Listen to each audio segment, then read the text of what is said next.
Good morning everyone, welcome to the EduSat network. Yesterday's lecture dealt with 20th century poetry and today's lecture will focus upon 20th century novel with special reference to novelists such as D.H. Lawrence, James Joyce, Ernest Hemingway and Aldous Huxley. For discussion on the same, we have with us in the studio Dr. Anand Prakash, who will guide us through the lecture. Welcome, sir. Thank you, Roshi. It's a kind of a continuation with yesterday's lecture, the previous lecture, when we discussed poetry. The socio-political background to the two, that is poetry and fiction, remains the same. And the factors that were pointed out apply to the form of fiction as well. So without going into those areas where influences come from and have some kind of an impact on literature, one straight away goes to the fiction in the 20th century.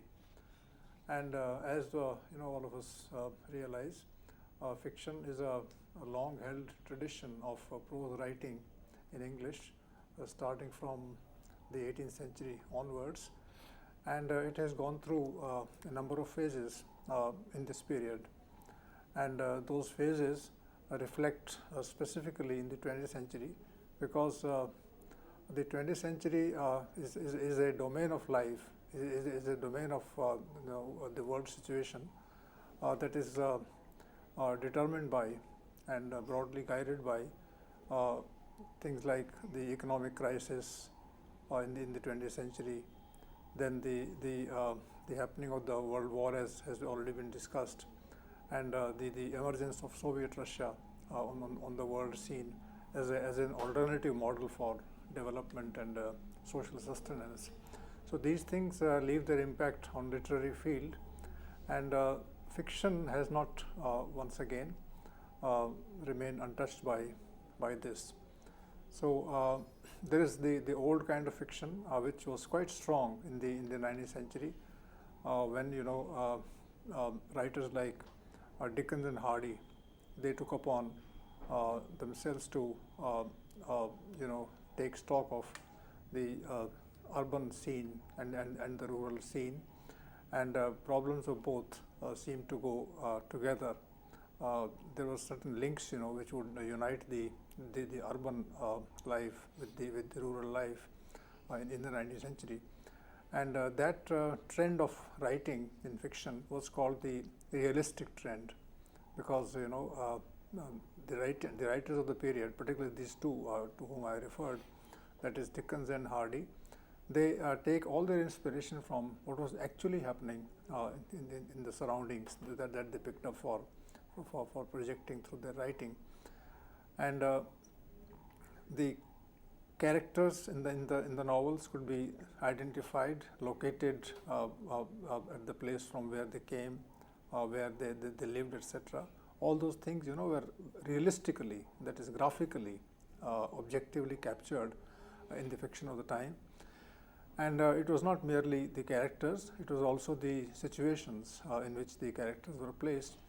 And what is still more important about the 19th century fiction was that there one saw that the situation, as it was constantly changing in society, it was caught in the fiction in the process of change.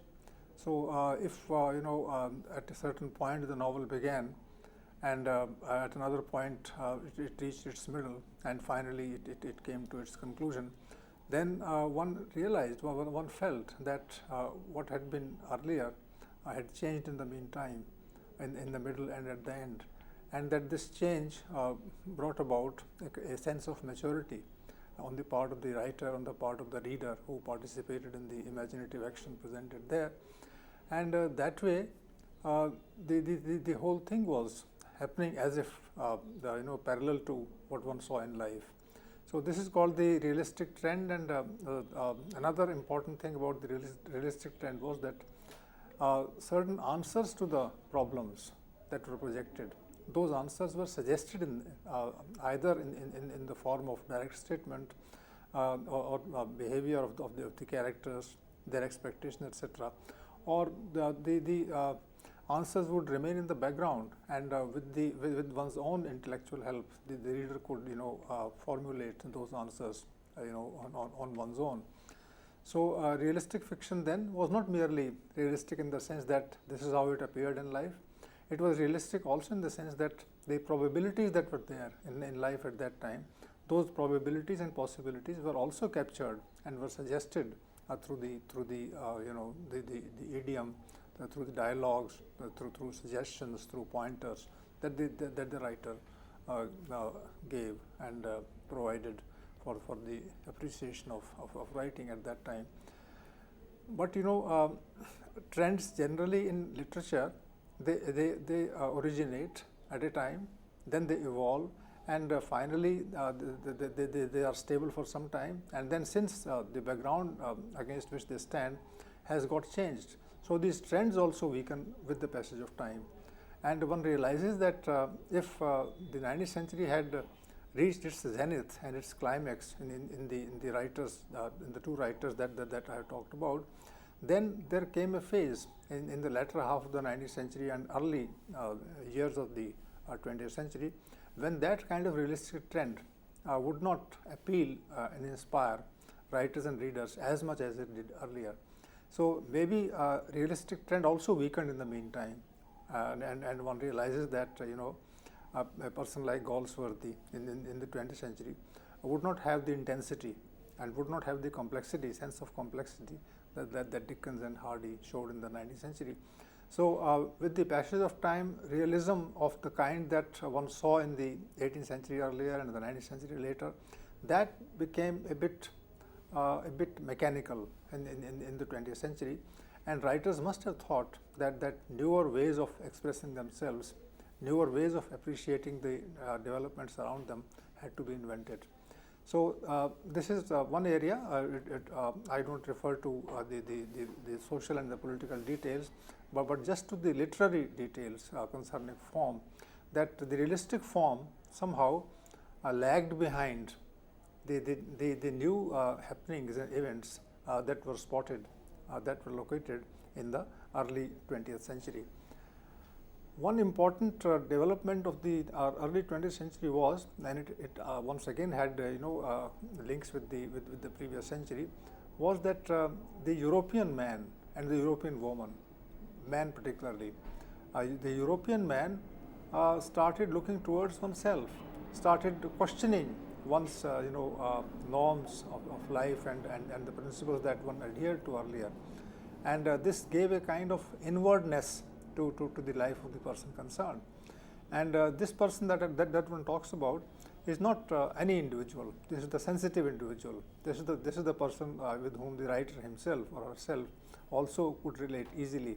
So the writers, the sensitive people in society of the time, they seem to have become quite self-conscious at the time, and they must be asking questions from themselves whether the world in which they lived was actually corresponding to their ideas of good life or not, and realizing that this was not the case, that life had gone ahead and had left human beings, citizens and human beings behind. Therefore, the writers started examining these issues through the form that fiction provided to them, and maybe if the challenge was new, that one didn't know much about the working of the mind, therefore different experiments will be done in order to understand and assess the working of the mind by the writer oneself, which means also that the writer and the corresponding the character, the character who would be closer to the writer himself or herself, this character would then not live consciously in the world in which one is supposed to exist, and this person would always look inwards, and inwards would be just the mind, the idea of the imagination. So one sits, for instance, in a corner, one closes one's eyes, one starts going over the happenings of yesterday and the day before yesterday, and realizes as to how the different events and incidents have contributed to one's growth and development, and whether the contribution was worth writing about. So all these questions. So this kind of self-reflexivity, that one talks about oneself, one talks about one's motivation, one talks about one's upbringing, one talks about one's becoming a particular kind of person. This became a theme predominantly of the early 20th century writing, and it is this that also would have resulted from the scenario of the time, which was not in any case very engaging and very involving. So writers and these sensitive people I talk about, they may not have felt comfortable in the surroundings in which they lived, and that's why perhaps that this inwardness in literature grew more and more with the passage of time. Anyway, when one talks about this, then writers start writing a kind of autobiography. They become more and more autobiographical, and then of course in one's life one meets all kinds of people. So these people who would have left an impact on the making of the writer or the sensitive individual, it is these characters, it is these people who assume the shape and form of characters in the novel. So this autobiographical element becomes important. Then a specific invention, creative invention, was seen as deployed by these writers, and I'll dwell at length at this particular thing, which is called the process of consciousness. That if you are conscious, then what is it that engages you? And if you are conscious, in the morning, then is that consciousness about yesterday? And do you just extend yesterday into today, or whether the consciousness is about 10 years ago? And if you are a writer, and if you are somehow operating with words, etc., then maybe you go into the nature of the words that you are using, and those words may have been used by somebody in one's life 20 years ago, or a writer would have written something in the 18th century, and somebody else quoted that writer, and that quotation came to the thinking individual in the novel. So in a way, one goes back to the yesterday. From there, one goes back to a writer who quotes another writer, and that writer who is quoted belongs to the 20th century. So the person who sits back and goes into all these areas, in a way, is involved about the examination and exploration of one's consciousness on and on. And since one is totally free in one's mind in that sense, therefore one fluctuates from the past to the present, and then one goes to the past again.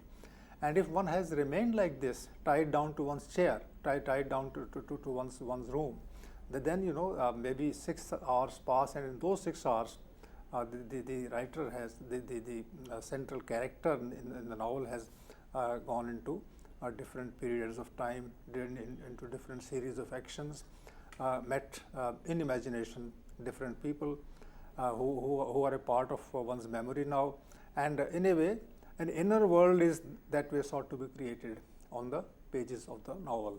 So the novel became this. This was not novel ever. Maybe there were exceptions earlier. I don't go into exceptions, but novel earlier used to be about the world in which the person lived, and where one met all kinds of people, and that influenced the behavior of the person who met. So that external world was now in the 20th century sought to be replaced by an internal world. This is called the world of the memory. And the memory then, the imagination working on the memory, these two elements, they gave a new form to fiction in the early 20th century. And earlier I used the word consciousness, and then I use another word to make it still more telling in its impact on the writing of the period. It is the stream of consciousness. And when one says stream, then one talks of flow, so which means that the consciousness of a person flows, and it flows in both directions. It goes forward and it goes back, which means that one is talking about the present, then one goes back in the memory, and who knows, maybe that memory of the past gives new ideas to the character in the novel, to the protagonist in the novel, and then one starts building a kind of castle in the air, which means that one starts thinking about the future also.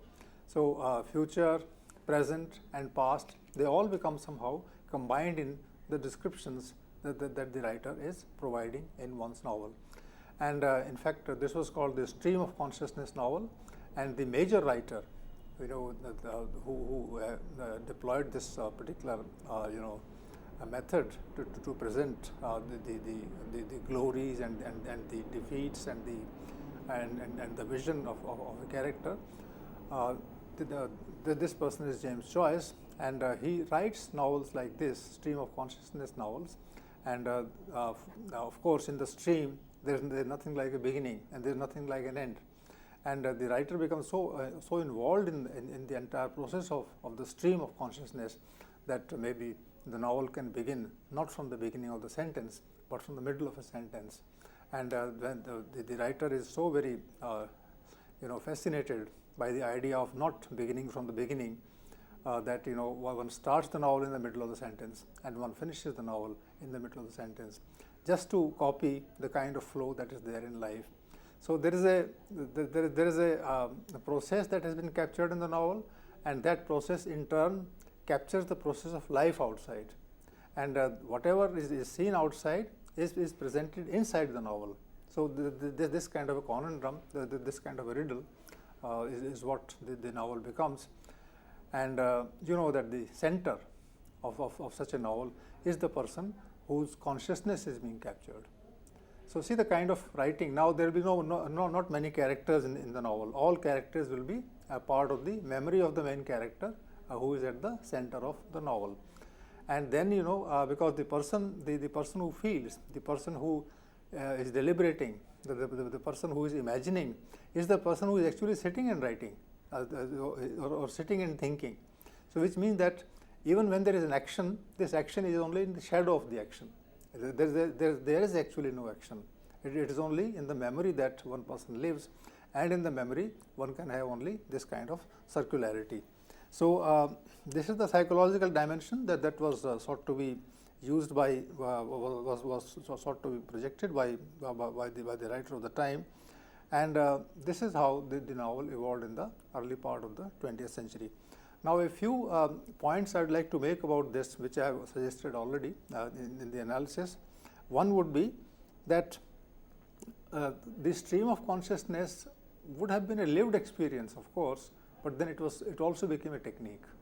That is, one will think, and then one thing will lead to another, and the series will go on, the process will go on, and then there will be coming to the present and going back to the past, and this will continue. So these fluctuations, etc., they will be a part of the technique. So one has to remind oneself again and again that one has to adhere to this particular method. So imagine that initially there may have been an actual pressure on the person to write like this, and later on that pressure would have gone into the background, and the person started using it as a technique, as a kind of a method. So which means that another writer who reads James Joyce would think of writing like this, but he doesn't have the kind of pressure that James Joyce had. So it became then finally a kind of technique of writing, and then naturally the writing would have become a little mechanical. The second point that I make is that this was, as a technique as well as an experience, a kind of reaction to the realistic novel. The realistic novel was about the outer world. The outer world did not engage the reader, and therefore the reader and the writer, both of them went into the domain of memory, and there they lived, and there they confronted fantasies, and this is how one was able to avoid consciously the realistic tradition, which was that people were actually interacting with one another, and they were shaping their lives. They were fighting with fate, and they were proving their creative endeavor. The third point, that it was a reaction. The third point is that the whole thing, in spite of the apparent movement in the novel, was actually static. There was no movement in the novel. The movement was there only in the imagination of the person, but it was a kind of a circular movement. Circular movement means that one doesn't go anywhere. One goes to a point and then comes back, and one starts making a circle, and the circle is around the central protagonist, the character who is thinking and whose mind is being explored in the novel. So the novel was static; it didn't move, it didn't develop, it didn't evolve. There was nothing like dynamism in it, and it was circular in its movement. This may have been just at the level of technique, but let me tell you that techniques hide behind them certain tendencies which have been well thought out, and maybe there were certain tendencies not on the part of the writers who actually wrote, but on the part of those others who determined and who somehow controlled the times of the age, the life of the age when these writers were writing. And I would say that there would have been philosophers, there would have been thinkers who said that progress is to be negated, that human beings don't actually progress. Human beings merely remain static, and they are bound to remain static all their time. So this is this I call a worldview. So there is a problem with the worldview of the period, in which no progress happens, and since no progress happens, some people start saying that progress is not required, or progress is not the is not the reality of life. So I call it the violation of the progressive time and upholding of the circular time. So circular time is important, and time doesn't progress. Then I've suggested this, but I specifically say that in this kind of a novel, there was deviation from characterization. For instance, in the 19th century, there are writers like Dickens who are past masters in characterization. They can see a person, they can see this person's idiosyncrasies, the peculiar behavior traits of different characters, and then they can bring this person live on the page. This is called characterization, that one speaks like oneself and there is nobody else who speaks like that. One's thinking also is unique and peculiar, so that way the character is there as if one is seeing a person in life itself. So that kind of a characterization is missing in the stream of consciousness novel, because there are no characters. There is only a memory of the characters, and the memory of the characters would mean that they said something or they did something. So only the doing or the saying, it is that which is captured, which means the person is not presented in this novel in a lifelike form. What one says, the catching people in flesh and blood. So that doesn't happen, and therefore there is no characterization. Now this is a kind of a drawback of the stream of consciousness novel, because human beings are known by the specific natures and traits that they evolve in the course of their time, and if they are not captured like that, then it somehow does a kind of damage to one's vision of life, because life is complex and life is unique, and that uniqueness and complexity remains mostly away from this kind of a novel. Then I introduced the word naturalism in the discussion. It's a kind of naturalism. Naturalism means that whatever you see actually happening in front of your eyes, so that only is to be captured. So if something is seen from a particular angle, and then you see only from that angle, therefore you will present that angle. But you will present it as something real. You feel that it is real, even though it is only photographic. Photographic is not exactly realism. The camera captures something only in one aspect, that aspect which is afforded by the angle of the camera. So whatever remains outside the camera, that's not captured, as if that didn't exist. Now this is called naturalism. So in naturalism, what happens is that naturally, with the help of the senses, one sees certain areas of life, and one calls them the real areas, whereas some realities may be hidden from the scene. So some reality may be beneath the surface. Some reality may be in the process of formation. It has not actually crystallized. So all these areas of reality, they are they are not then noted by the naturalistic method of writing. So what I say is that since it's a mind that is tempering, that is mediating between the person who is writing and the things that is being said. So that mind itself is the subject of interest in this writing, and therefore it is naturalistic. It is limited only to that which the senses have captured, and the possibilities, the probabilities, the inventiveness, the experiment, etc. all they are kept out because they are not natural, and they can't be either seen or they can't be judged and assessed. So thinking that way becomes unnecessary, and what is important is only seeing, watching, and writing about it. So this kind of naturalism is there in the stream of consciousness writing in the 20th century, and it is this which marks the writing of James Joyce and Virginia Woolf, the two major writers of this particular trend. Maybe later on, people would have become aware of the drawbacks of the writing of this kind. So they extended the scope of naturalism, of this kind of a representation, which found the mind of the person authentic and wrote only that the mind captured. One would have taken it to a certain, one would stretch it to a certain limit, and therefore one started experimenting not merely with words but also with gaps between words and silences.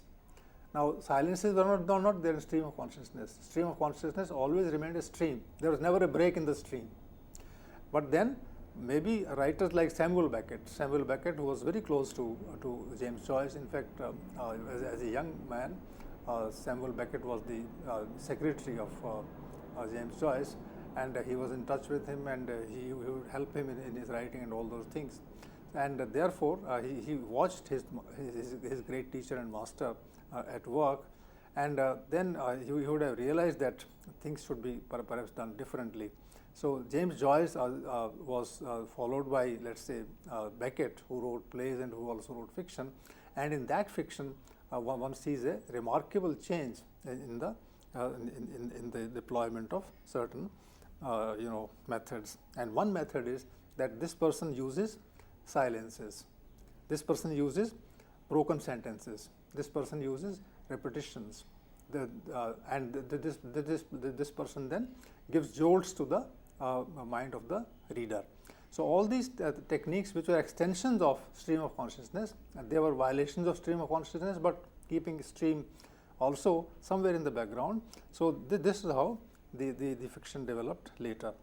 But this is only one kind of fiction, and since it's a major development in the 20th century fictional writing, and it has lasted till the other day, for instance, in the 1980s, etc. Also, one can see certain imaginings and fantasizing by different characters.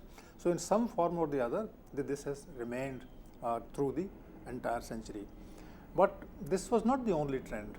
In fact, a large number of other trends also emerged in fiction of the period, and now I'll talk briefly about these other variations and diversities in the fictional presentation in literature. The writer who comes to mind for certain kind of realism, and who was writing at the same time as James Joyce was, who would be his contemporary, maybe a bit senior, is Edgy Wells. And Edgy Wells doesn't use fantasy at all. In fact, Edgy Wells uses the scientific imagination, if that word can be allowed, because he basically looks at things scientifically. He takes scientific details into consideration. If there are scientific discoveries, he would like to extend them with his knowledge, and he will invent. He would construct characters who will be controlled by certain scientific developments, and then he will write fiction which would be very close to realism, and he will make experiments. And for instance, his famous book called Time Machine, you might have heard of it. That novel talks about the present, and suddenly the novel takes one to another period of time in history, maybe 200 years ago, and then the different kind of world is unfolding itself. So the imagination is there in this writing, and with the help of reference to science etc. Edgy Wells is able to comment about the society of one's own time. the difference between this writing, which is using science, and the writing that Virginia Woolf and James Joyce gave, the difference between the two writings is that one remains stuck to the character and doesn't talk about the society at all. And if there is some comment on the society, then that is forgotten soon, because the stream of consciousness has gone in a certain direction. Whereas Edgy Wells is able to create, with the help of references to science, a kind of vision that becomes critical of the world in which one lives. So that way, Edgy Wells belongs to the mode of realism that was there in the 19th century, and his writings were a kind of comment on the 20th century life. So one read his novel and one became critical of the trends that existed then. This is one area, and this writing is not new, because it had its roots in the 19th century. Then there is a person called E.M. Forster. We know him from a closer angle because he came to India on a number of occasions, and he wrote that famous novel called A Passage to India. And Passage to India is known not merely for its discussions and details about Indian life, but also about the life in the colony in general. And he knows that he is talking about a colony, and he is aware that the characters who come from the colony and the characters who come from the colonial center away from the colony, these two people cannot interact beyond a point. So it's not just a technique that people from two different cultures have been lifted from their original places, and they are put together, and a new kind of confrontation is created. What actually is the problem is that the writer is toying with the idea of identifying with one's supposed enemy, the person who is supposedly alienated from one's own. So he is an Englishman, he comes here and he meets these people, and instead of looking at the whole thing from his own angle, he starts looking at the scene from the angle of the other person. So therefore, I call it liberalism. It's also kind of humanism, because the writer has the capacity to relate with people from India, even though he may or may not be exactly sympathetic with either the Britishers or with the Indians. But knowing that Indians are at the receiving end, that they are targets of prejudice from the Britishers, he has a kind of sympathy for them. And if the Britishers in the novel, they hate the Indians, and he sees that the Britishers are being rather unfair, and the Indians have their own qualities, then he has the capacity to leave his own personal predilections and prejudices, and he is able to free himself from this as a human being, and then he can relate to the Indians on a different level, on an equal footing. So this kind of a writing, where two perspectives coexist, where two perspectives sometimes clash, but then there is a kind of harmony also at some stage, at some point of time. A perspective that is rejected and it is replaced by another. So the coexistence of perspectives, the clash of perspectives, and the rejection of one's perspective in preference to another. Now this kind of a complexity was not seen earlier in English fiction, and one can say that when this kind of a writing is done, then it becomes somehow political in nature, because if you are bringing in perspectives, if you are showing a stance, if you are showing a particular point of view, and that point of view is detrimental to the progress and goodness of certain individuals, then even if you don't say directly, it becomes a kind of political comment on the situation that is sought to be presented in the novel. And in A Passage to India, one realizes that this is the case, that the Britishers generally have an angle which is rather limited, and they are very, in many respects they are very petty, they are narrow-minded, and they have a kind of prejudice. There are Indians in the novel who also have a narrow view, but then they remain somewhat depressed by and distressed by circumstances, and they are ridden with certain complexes also, because of which they cannot articulate their views with sincerity and remain hypocrites. All these things are there. In spite of this, the writer sympathizes with these complex ridden individuals from India. And this shows that the writing, the British writing, the English writing of the 20th century, and Britain has at that time a large number of colonies. This will later on, after 50 years or 100 years, this will evolve into some kind of a perspective where you would start looking at yourself from another person's angle. So the kind of post-colonialism one is talking about, this is somewhat anticipated by the writings of people such as E.M. Forster and the novels that he wrote stand testimony to this.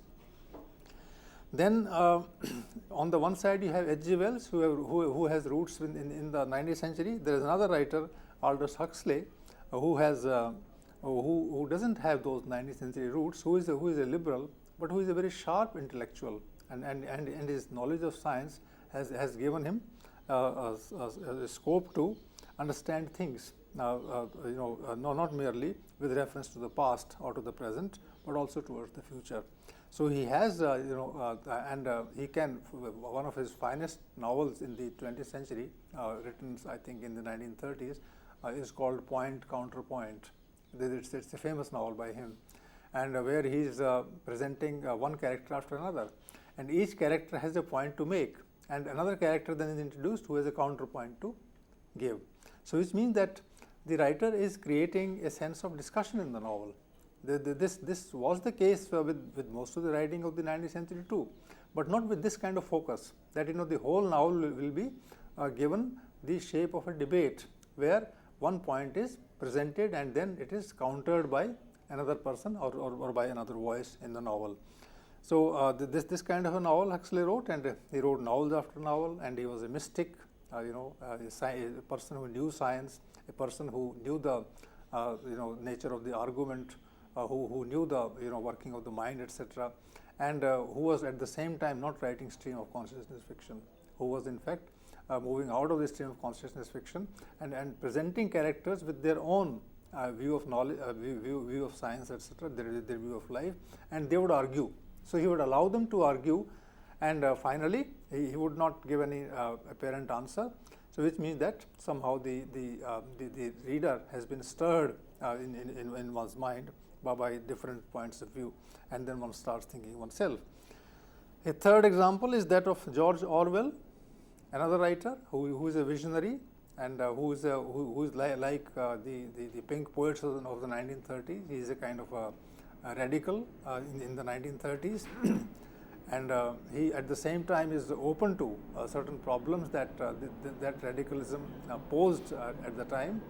And he wrote in the times of Stalin in Russia, and Stalin was upheld as a great leader by one section of people, and as some kind of a dictator by another kind of people. And the Western world was watching Stalin in Russia very closely in the 1930s, because in Stalin's hands was the fate of Russia, of Soviet Russia as a country that may be destroyed, that may be defeated, or that may win. And in that situation, the entire world watched, with bated breath, things and developments in Russia at the time. And this person, in fact, wrote a whole novel on the situation. And since he was very angry with certain, excesses that Stalin had committed in the 1930s on the citizens of Russia, therefore, he would go into the very idea of radicalism and being a liberal and being a person who would be objectively presenting things. He wrote books such as The Animal Farm. I particularly refer to Animal Farm. It's a short book, but in this short book there is a kind of parable that is used, and the animals have been compelled to live together in one place in a farm, and then they are given all the facilities, and the facilities are not just common but are equal. But towards the end, then equality seems to be redefined by the writer, in a sense, that if there are classes in the animal farm, and the word to be used is equal. You can't use the word unequal, because the farm is, thrives on the idea of equality, and therefore the new coinage is done at the end of the novel, and the new coinage is that some people are more equal than others. They don't say some people are better than others. So calling them more equal, this is a kind of scathing attack on the Russian system, or any system, which blindly follows the idea of class differences, but calls it equality.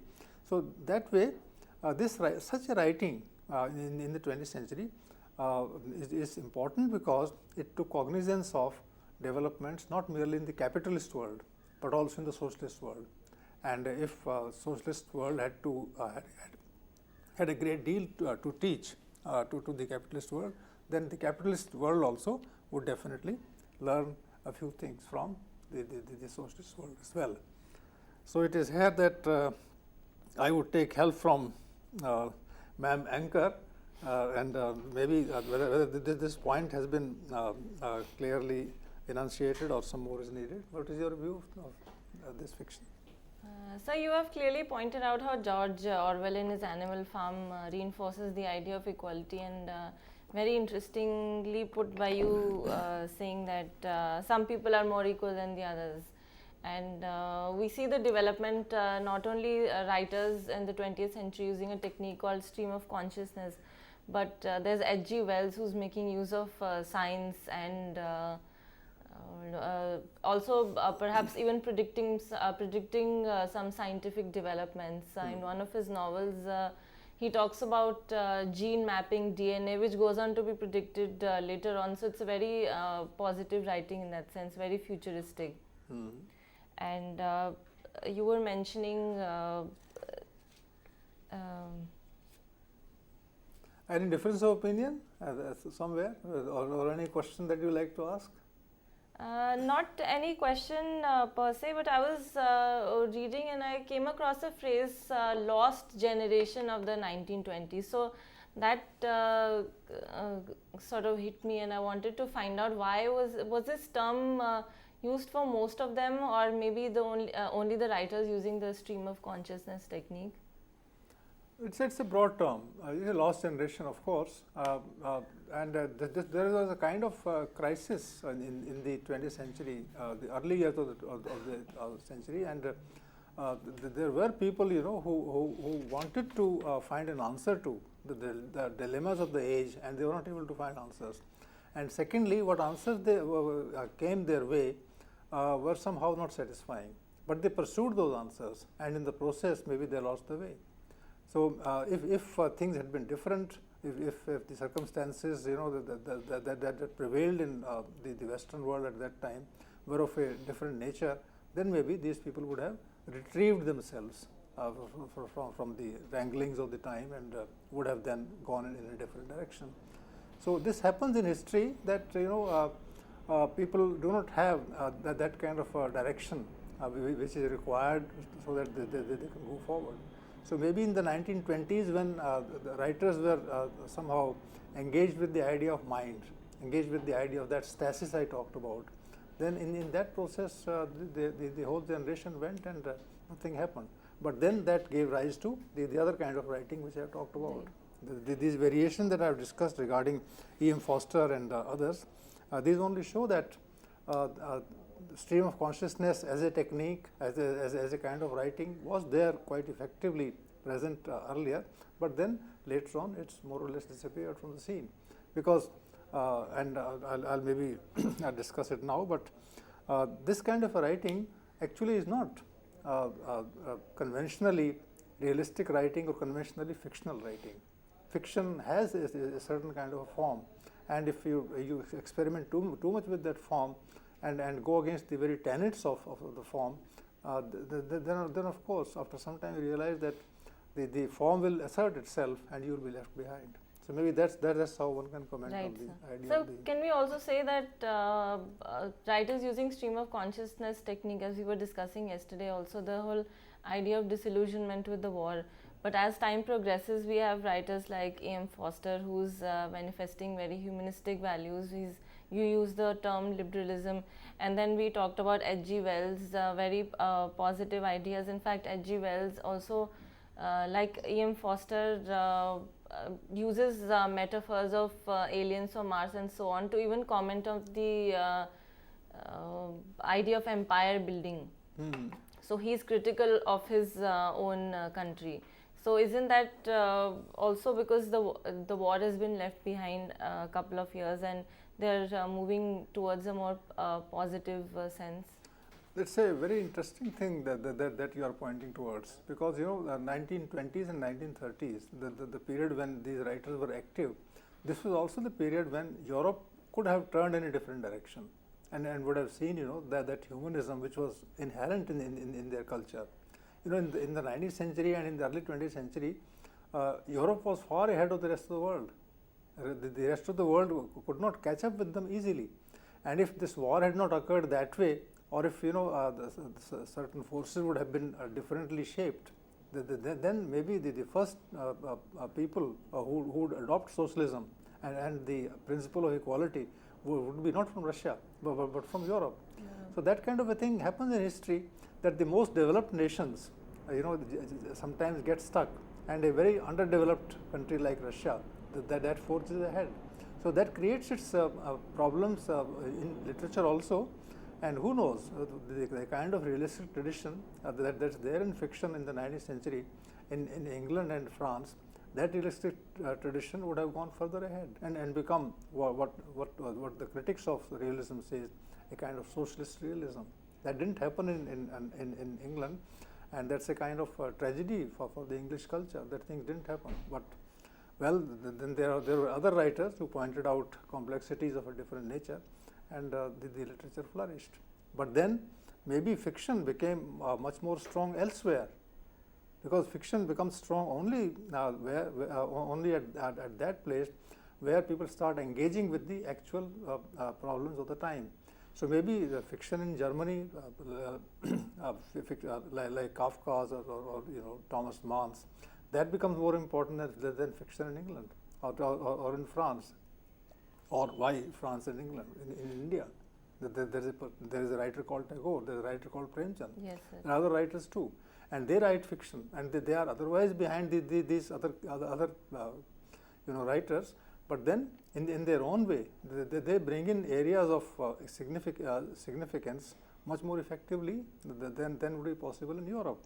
So these things remain in the trough of what can be called ambivalence. Right, sir. So that way, Yes. the things. And sir, it would be interesting if we could talk about D.H. Lawrence for a few minutes, because he also had a very distinctive Yes, style of writing. yes. I would come to two writers particularly. D.H. Lawrence is of the 1920s and 30s, and Hemingway also of the same time in America, but writing in English, and then Graham Greene, who was writing in the 1950s and 60s. So they had their own specific ways of dealing with the fictional challenge that faced them. D.H. Lawrence, for instance, would not talk about characterization the way realistic writing would. He is not a realistic writer in that sense. But then, being a great writer, being a writer with great imagination, he cannot really shun the issues of the day. And in that well-known novel, the most popular novel, perhaps, Sons and Lovers, he talks about the industry in a manner that some of the socialist writers wouldn't have been able to do. And yet he has his perspective to give. So maybe he allows his characters in Sons and Lovers to go in one particular direction, but then he has captured the reality of the time, the coal mines, for instance, in England at that time, and the brutalization that he shows of certain characters.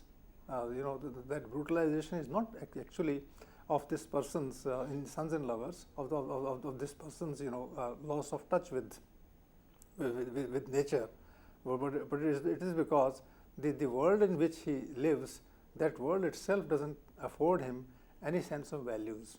And maybe if he had looked after his son and his family, and if he had taken part in struggles, if he had remained more and more active in life, if he had fought with the problems in his own way, then a kind of humanizing would have occurred. But then Lawrence, the problem that Lawrence faced was that somehow his experiences and his ideas clashed with each other, and he could not properly bring them to cohere with each other, because of which his grip on the reality of the period that loosened. So in Sons and Lovers and Women in Love and in other novels that he wrote, there he is not able to go beyond certain problems that the characters face. If he went beyond them, if he was able to relate your one character with another, if he could see commonness in all the characters as well as distinction, then he would have been a writer of great realism. That didn't happen. But in his own way, he is a powerful writer. He draws our attention to the problem of losing touch with nature, which is very important, and then people taking part in social life that he is not able to do justice to very much. Otherwise, if he brought different characters in connection with each other, and if he projected them that way, and if he understood the reality of the time, that did justice to literature and values, then he would have been a great writer. A great writer he is. He is a great writer, and you can't easily ignore him.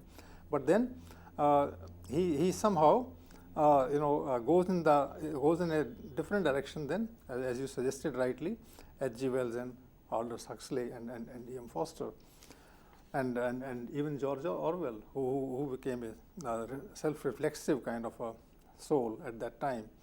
The other novelist who caught my attention from the 20th century was able to, of course, in terms of depth and in terms of the issues that he raises, he may not be as broad and as sharp as the other writers, Graham Greene, but then one can say that with his limited fictional means, imaginative means, he is able to focus upon certain problems of the time in which he lived. For instance, when he writes, I read a few novels by him, and particularly the novel that he wrote about the topic of American imperialism in the second half of the 20th century.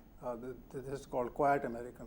So that novel, showed to me that the person, in spite of his other predilections, was able to focus clearly on a big and powerful country coming to Vietnam, putting one's forces there, and then using one's own citizens in such a manner that they worked to the detriment of the Vietnamese people. So this kind of political novel is something that English gives to us in the form of Graham Greene's writing, and Graham Greene then would be making political statements that will finally be not to the liking of the large number of people, particularly those who govern the affairs of the state at the world level. This is where I would like to finish, that fiction in the second half of the 20th century becomes more and more political, with people like Graham Greene, with people like Norman Mailer, and Sartre, for instance. These are the writers in different parts of the world. Sartre, of course, is available in English translation, a French writer. But then these writers are writing in the second half of the 20th century from the political angle, and that political angle has shifted now from England and from Europe to America. And after the Second World War, particularly, the forces of what I call injustice and exploitation, that they have shifted from, because the colonial power is no more there in that form as it was the case earlier. So the new kind of colonialism has occurred, has become apparent in the latter half of the 20th century, and these people, being great visionaries, they can see the shifts in focus, and they can then talk about the novel in that manner.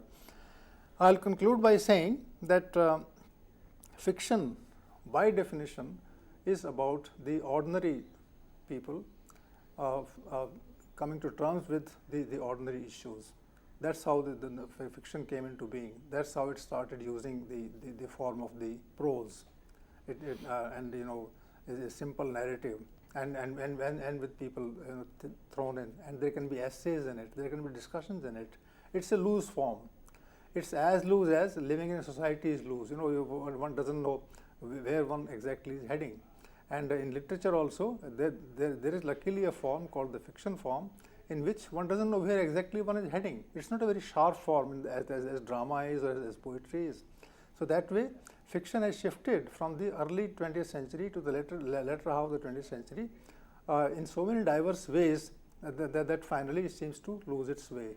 And I don't think there are great fictional writers of fiction or novelists in England in the second half of the 20th century. And those who are, they are quite conscious of the clashes and conflicts of interest at that point of time. But then, since they are tied down with the simple interests of their own place, therefore, they seem to have been sitting on the margins now rather than at the center. Therefore, things have somehow become difficult for these writers to confront and sort out. So this is the kind of scene that finally fiction becomes in the 20th century. And who knows, maybe fiction has lost its efficacy. It has gone too much into what is called popular culture, the popular fiction, etc. It is now available as a marketed commodity, and people don't write with that kind of passion. They write, their eye is always on money these days. So maybe there are other literary forms which will replace them. In another discussion, we can talk about the drama in the 20th century, which came from the ashes, as they say, and started playing a very big literary cultural role in the 20th century. So these things are there, and literature is never wanting in diversity and variety. So other forms occur. So this is what one can. Thank you so much, sir. And just as we finish, before we finish, I wanted to ask you if you could say a bit about Ernest Hemingway as well. Say. Oh yes, in the middle I thought I should say something.